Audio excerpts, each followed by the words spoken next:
ഇന്ത്യയുടെ പ്രതിരോധ കരുത്തും ആക്രമണത്തിന്റെ മൂർച്ചയും ലോകം ആശ്ചര്യത്തോടെ കണ്ട ദിനങ്ങളാണ് കടന്നുപോയത്. ഇന്ത്യൻ ആയുധങ്ങൾക്ക് ഇപ്പോൾ ആവശ്യക്കാരുടെ എണ്ണം ഏറി വരികയാണ്. കഴിഞ്ഞ 10 വർഷത്തിനിടെ ഇന്ത്യയുടെ പ്രതിരോധ ഉൽപ്പന്നങ്ങളുടെ നിർമ്മാണത്തിലും വിപണിയിലുമുണ്ടായത് അത്ഭുതപ്പെടുത്തുന്ന മാറ്റമാണ്. അമേരിക്ക ഉൾപ്പെടെയുള്ള ലോകരാജ്യങ്ങൾ ഇന്ത്യയിൽ നിന്ന് വൻതോതിൽ ആയുധങ്ങൾ വാങ്ങുന്ന കാലത്തിലേക്ക്, നമ്മൾ സപ്ലയറായി മാറുന്ന കാലത്തിലേക്ക് നമ്മൾ എത്തിക്കഴിഞ്ഞു. പ്രതിരോധ കയറ്റുമതി വിപണിയിലെ മാറ്റവും ഇന്ത്യൻ മുന്നേറ്റവും അതിന്റെ കാരണങ്ങളും നമ്മൾ പരിശോധിക്കാൻ പോവുകയാണ് അടുത്തതായി നമ്മുടെ ഡാറ്റ എക്സ്പ്ലെയിനറിലൂടെ. പ്രതിരോധ കയറ്റുമതി നമുക്ക് ആദ്യം ഒന്ന് പരിശോധിക്കാം.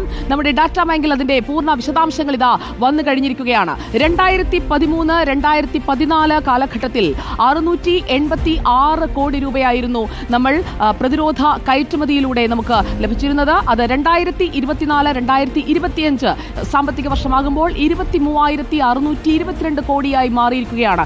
അതായത് നോക്കൂ, ഈ ഡിജിറ്റൽ തന്നെ മനസ്സിലാക്കാം, 34 മടങ്ങിന്റെ വർധനയാണ് ഉണ്ടായിരിക്കുന്നത്.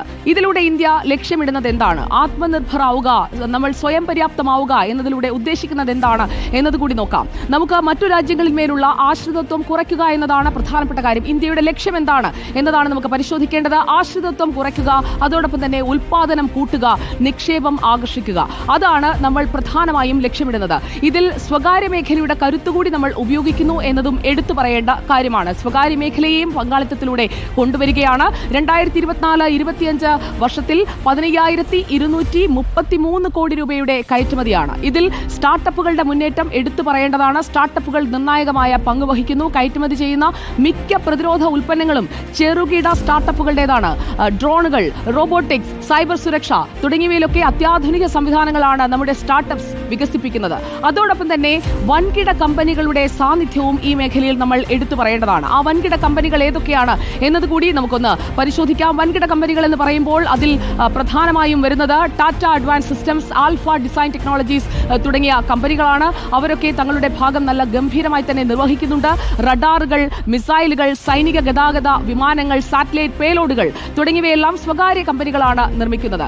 ഇനി ഇന്ത്യൻ കയറ്റുമതിയെക്കുറിച്ച് വിശദമായി പറഞ്ഞു കഴിഞ്ഞാൽ, ഇന്ത്യൻ കയറ്റുമതി റഡാറുകൾ, മിസൈലുകൾ, റോക്കറ്റ് സംവിധാനം, bullet proof jacket, night view ഉപകരണങ്ങൾ എന്നിവയാണ്. ഇവയ്ക്കൊക്കെ ആവശ്യക്കാർ കൂടി വരികയാണ്. ഇന്ത്യയുടെ കയറ്റുമതി ചെയ്യുന്ന സംവിധാനങ്ങൾക്കെല്ലാം ആവശ്യക്കാർ കൂടി വരുന്നു. 80 രാജ്യങ്ങളിൽ കയറ്റുമതി നിക്ഷേപകരുടെ എണ്ണം കൂടിയിരിക്കുകയാണ്. ഈ കയറ്റുമതി കൂടുന്നു, നിക്ഷേപകരുടെ എണ്ണം കൂടുന്നു. അങ്ങനെ ഇന്ത്യയുടെ തെളിയിക്കപ്പെട്ട പ്രതിരോധ ശേഷി ആയുധങ്ങൾക്കുള്ള ആഗോള ആവശ്യം വർദ്ധിക്കുന്നത്, ഇന്ത്യയുടെ സ്വയം പര്യാപ്തത, അതേക്കുറിച്ചുള്ള ബോധ്യം, ഇതെല്ലാം നിക്ഷേപകരെ ആകർഷിക്കാൻ കാരണമാവുകയാണ്. നിക്ഷേപം വരുമ്പോൾ എന്താണ് സംഭവിക്കുക? നിക്ഷേപം കൂടുമ്പോൾ ചലനമുണ്ടാകുന്നത് സ്റ്റോക്ക് മാർക്കറ്റിലാണ്. ഓഹരി വിപണിയിലെ കുതിപ്പിനെ കുറിച്ച് കൂടി പറയാം. ഓഹരി വിപണിയിൽ ഉണ്ടായിരിക്കുന്ന കുതിപ്പ് കഴിഞ്ഞ 3 മാസത്തിനിടയിൽ നമ്മൾ എടുത്തു നോക്കിക്കഴിഞ്ഞാൽ നിഫ്റ്റിയിലെ ഡിഫൻസ് സൂചിക 30% ഉയർന്നിരിക്കുകയാണ്. പ്രധാനമന്ത്രി സൈനിക സ്വാശ്രയത്തിന് ആഹ്വാനം ചെയ്തതോടുകൂടി പ്രതിരോധ ഓഹരികൾ 4% വരെ ഉയരുന്നതാണ് നമ്മൾ കണ്ടത്. ഇനി അമേരിക്കയും ഇന്ത്യയും തമ്മിലുള്ള ഒരു കമ്പാരിസണിലേക്ക് നമ്മൾ പോയി കഴിഞ്ഞാൽ, ഇന്ത്യൻ ആയുധങ്ങളുടെയും ഉപകരണങ്ങളുടെയും ഏറ്റവും വലിയ ഉപഭോക്താക്കൾ ആരാണെന്ന് നോക്കൂ. ഒന്ന് അമേരിക്കയാണ്. അമേരിക്ക നമ്മുടെ ഉപഭോക്താവാണ്. ഇന്ത്യയിൽ നിന്നുള്ള 50% കയറ്റുമതിയും അമേരിക്കയിലേക്കാണ്. അമേരിക്ക വാങ്ങുന്ന ഇന്ത്യൻ ഉപകരണങ്ങളിൽ പ്രധാനപ്പെട്ടത് ഏതൊക്കെയാണ് എന്നതുകൂടി പറയാം. ആകാശ് വ്യോമ പ്രതിരോധ മിസൈൽ, 155 AM പീരങ്കി തോക്കുകൾ, Pinaka multi launch rocket system, ഇതൊക്കെയാണ്. അമേരിക്കൻ പ്രതിരോധ കമ്പനികൾ വിദേശത്തേക്ക് കരാർ നൽകുമ്പോൾ അത് ഇന്ത്യൻ കമ്പനികൾ നേടുന്നതും ഈ മുന്നേറ്റത്തിന് സഹായകമാണ്. അതായത് ഈ മാറ്റങ്ങളെല്ലാം, കഴിഞ്ഞ 10 വർഷത്തിനിടയിൽ ഉണ്ടായിരിക്കുന്ന മാറ്റങ്ങളെല്ലാം നമ്മുടെ പ്രതീക്ഷകളെ ആകാശത്തോളം ഉയർത്തുകയാണ്. ആകാശ് മിസൈൽ സിസ്റ്റം, അതാണ് ഹീറോ എന്ന് പറയേണ്ടത് ആകാശ് മിസൈൽ സിസ്റ്റത്തെ കുറിച്ചാണ്. ഇപ്പോൾ താരമായി മാറിക്കഴിഞ്ഞു. ഇന്ത്യൻ നിർമ്മിത വ്യോമ പ്രതിരോധ സംവിധാനത്തിന്റെ ആദ്യത്തെ വിദേശ ഉപഭോക്താവ് അർമേനിയയാണ്. ആകാശിന്റെ പുതിയ പതിപ്പുകളുടെ നിർമ്മാണത്തിലും വികസനത്തിലും പല വിദേശ രാജ്യങ്ങളും ഞങ്ങൾ പങ്കാളിത്തത്തിന് തയ്യാറാണ് എന്ന് പറഞ്ഞുകൊണ്ട് താല്പര്യം കാണിക്കുന്നുണ്ട്. ബ്രസീലും ഇന്ത്യയും തമ്മിൽ ഇക്കാര്യത്തിൽ ചർച്ചകളൊക്കെ നടന്നു കഴിഞ്ഞിരിക്കുന്നു.